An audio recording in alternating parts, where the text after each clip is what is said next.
Hindi nakalampas sa mga mata ng batas ang isang lalaki matapos siyang maaresto sa Barangay 176 Bagong Silang, Caloocan City.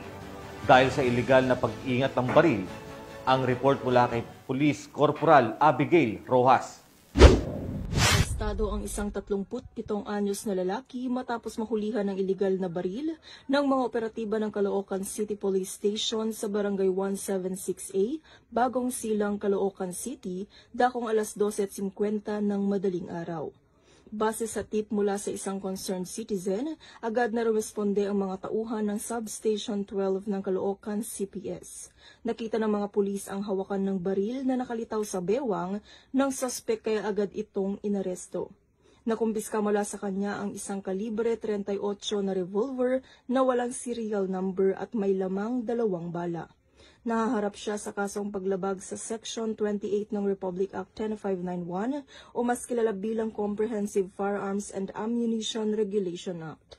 Mula dito sa Metro Manila, ako po ang inyong PNN correspondent, Police Corporal Abigail Rojas, alagad ng batas, tagataguyod ng Balitang Pulis.